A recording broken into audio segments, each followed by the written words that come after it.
Hey guys, so you're not going to believe this. I tried to go live twice earlier and to discuss this topic here.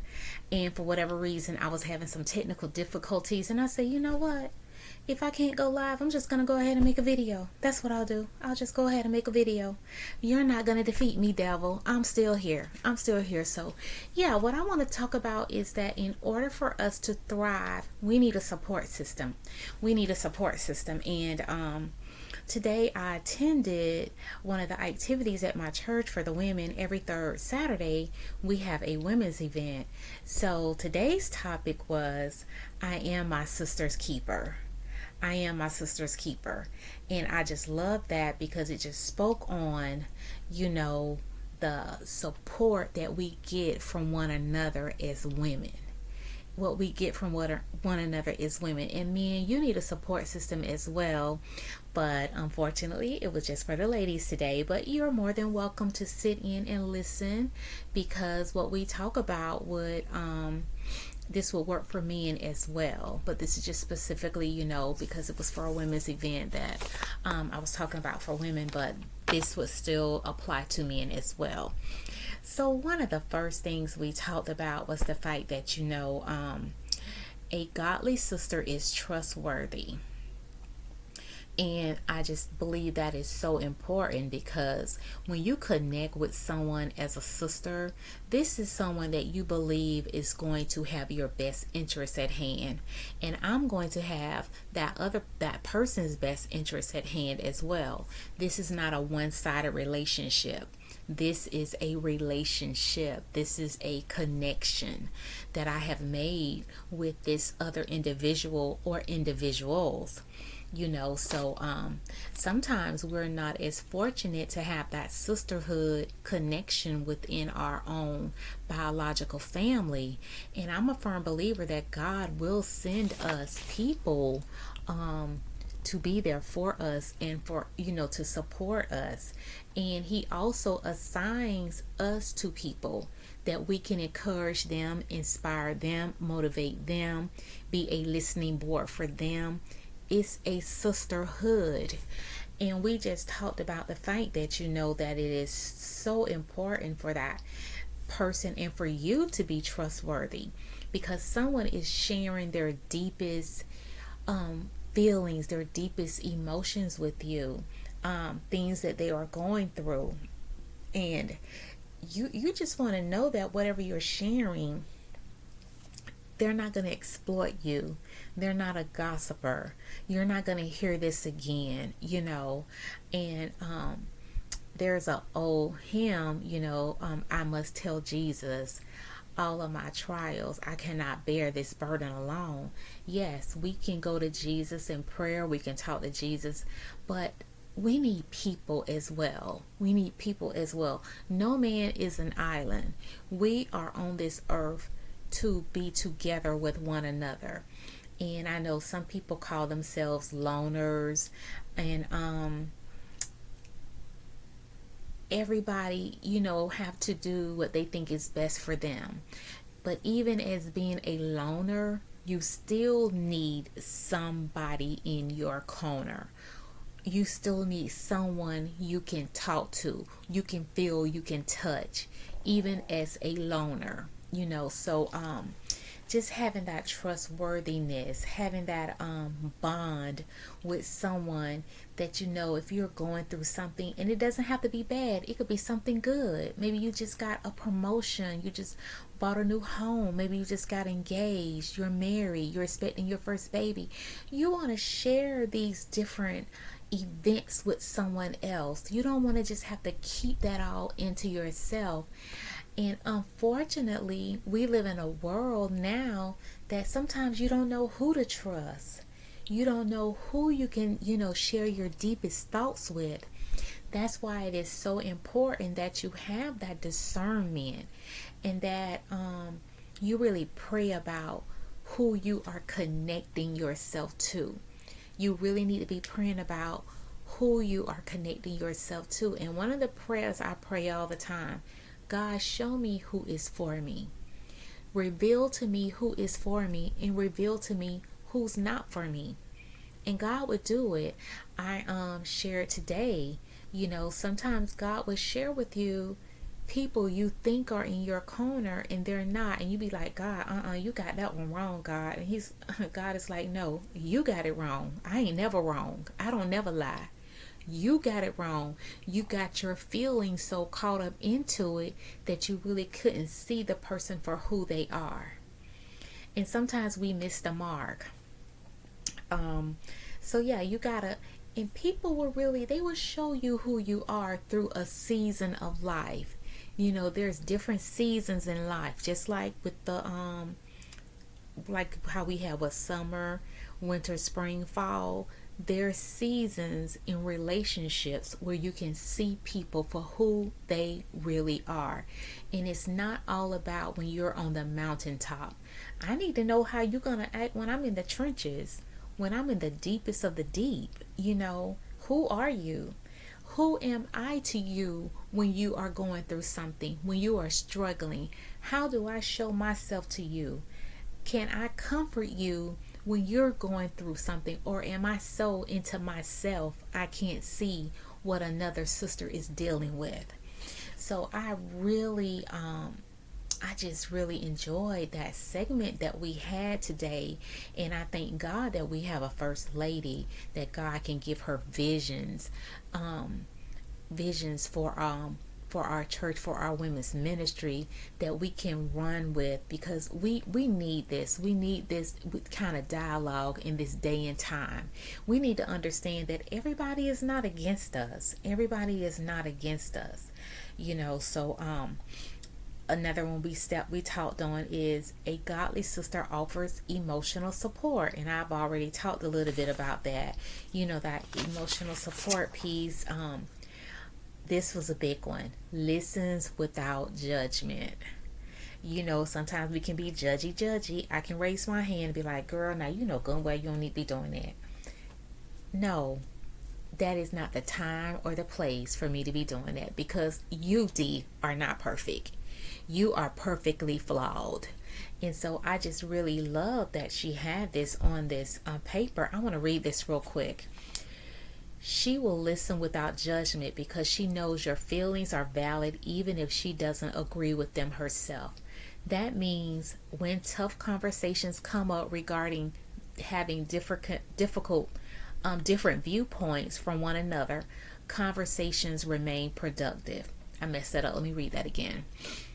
That means when tough conversations come up regarding having different viewpoints from one another, conversations remain productive. I may think one way, you may think a different way.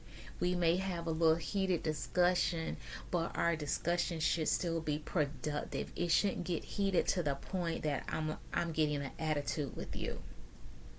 We have to learn how to check our emotions. We have to learn how to respect people's opinions and put boundaries in place.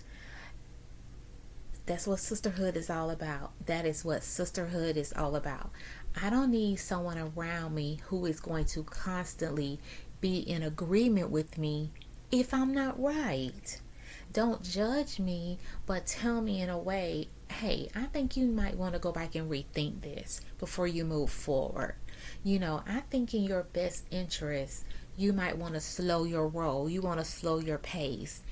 And sometimes, you have to be so careful, because people will start thinking you're not happy for them when all it is that you're really concerned for them. But if that is your true sister,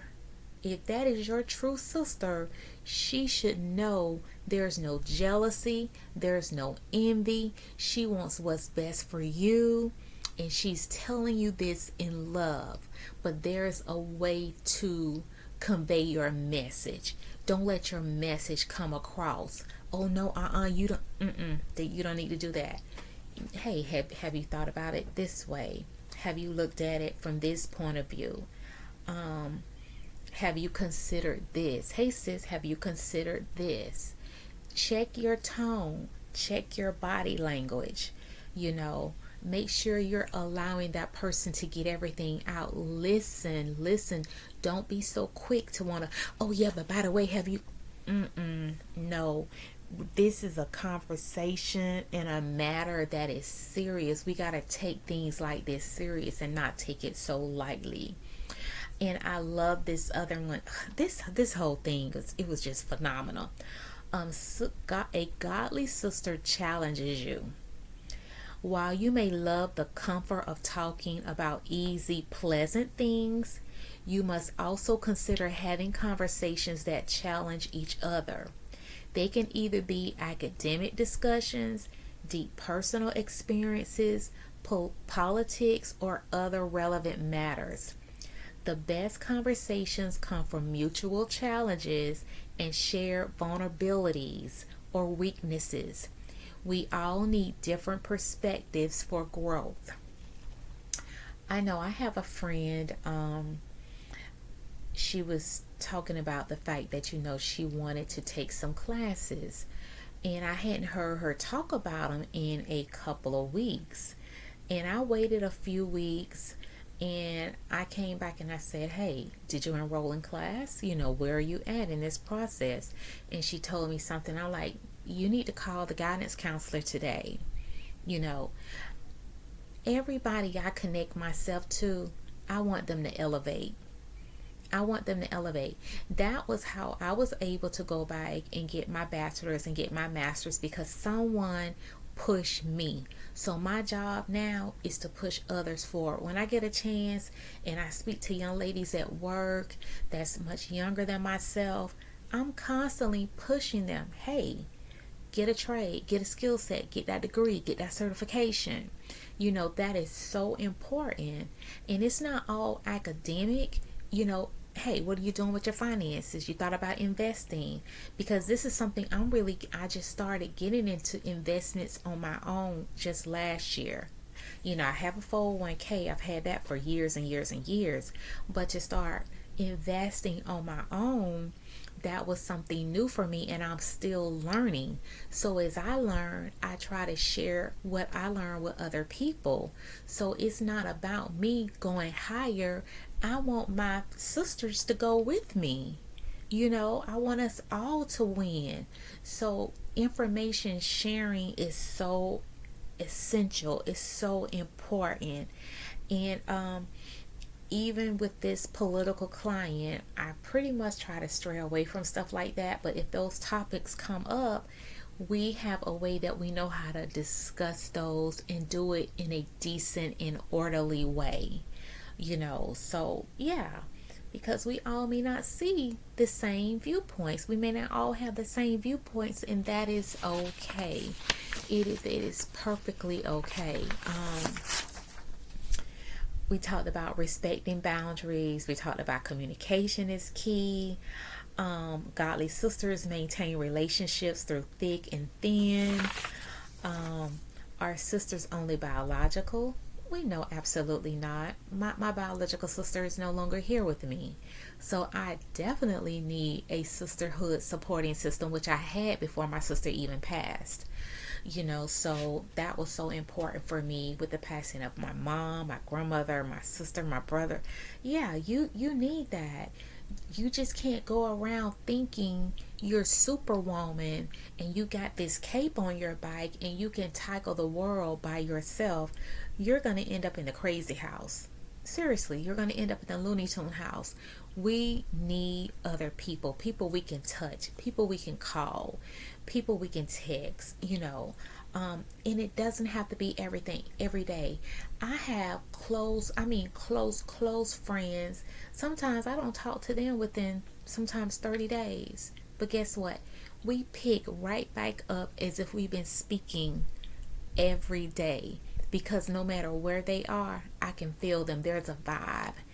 If I haven't spoken to one of them in some time, I'll send a quick text. Hey, you okay? You was on my mind. I just start praying. I pray for them automatically every day. But life happens. I got a girlfriend who was having kids bike to bike at one season of her life. She just couldn't. It was so funny. I went over there after she had the baby. Still funny to this day, and her baby is grown now. But I never forget, I went over to the house and she gave me the baby. And I was holding the baby and I looked up. She was knocked out asleep. She was gone. So you have to learn how to respect people and understand people have families. They just can't always get right back to you the same day or even the same week. you know my household was totally different from hers. I was able to navigate and do all kind. I used to be all over the place. She couldn't do that. you know she loved her family, I love my family, but we were at different places at different times. So you have to understand people are just not at your fingertips where they can just follow up with you within 24 hours. You have to understand and respect the boundaries of your friendships. Yeah, of your spring. You have to do that. Um, so it was just a beautiful session that we had today. And again, I just thank God that I am part of a church, where our First Lady, she has visions like this, and we get together once a month and we come together as, women and support each other. So it's just a beautiful thing. And like I said, it just got me to thinking, that in order for us to thrive, we do need support of one another. We just can't do everything by ourselves, and nor should we have to. You shouldn't have to feel that you gotta ride this thing called life by yourself. No, it's not meant to be by yourself. Even sometimes I can see, sometimes you can have married people trying to do things by themselves. No, that's the purpose of you having a spouse. Let your spouse know what's going on with you. Communicate. And then you have some folks who are single and they just try to take all the burden on their own. They just try to do it themselves. And I know within our culture, we were brought up just to, carry all this stuff on our shoulders. I'm not saying other cultures don't do it. I can only speak to what I know. And I saw my mom carry so much of a load on her shoulders, and sometimes she would not ask for help. And what happens? We pick up what we see our parents do. So now I think I have to carry that load. And now at 58, now I know that's something I don't have to do. And when I came into my marriage, I came in lifting. I came in instead of allowing my husband, and he wasn't trying to, transfer any kind of load onto me, but I came in with that mentality. Oh, I can handle. No. Shift that weight. Lay aside every weight. Shift it. Ladies, we got to learn how to shift the weight. It is okay. It is not being weak. It's actually being strong. Stop trying to lift so much. Stop trying to carry so much. Some days, if you need to lay in the bed an extra 20-30 minutes, you do it. You lay down. You lay your body down before it lays you down. And just like I said, when I'm talking, to the ladies, because of the activity was for ladies, but men, you do it too. Sometimes men lay it down. Sometimes I tell my husband, sit down somewhere. Sit down. You're doing too much. Sit it down. Stop trying to prove to me that you still top, the top man in charge. You're good. We done been together for X amount of years. I see you. Now go sit down somewhere. So we just need to understand we need one another. We need each other. We need each other in order to succeed in life. We need one another to push us along, to inspire, to motivate, to encourage. And let's just show more love, more compassion, be more forgiving, show more grace. And not just grace to others, show grace to yourself. Show grace. Show yourself some grace. Give yourself some grace. And it's just a beautiful thing. So yeah, I want to hear from you guys. And what do you think about this? Do you feel like this is something that you incorporate, that you have a support system, or are there areas of improvement that you can work on, that you can say, you know what, I need support. I need somebody to help me. I need that sisterhood. I need that brotherhood. So, all right, guys. I just thought this would be a great discussion. So, until next time, continue to grow and glow in the Lord. Take care.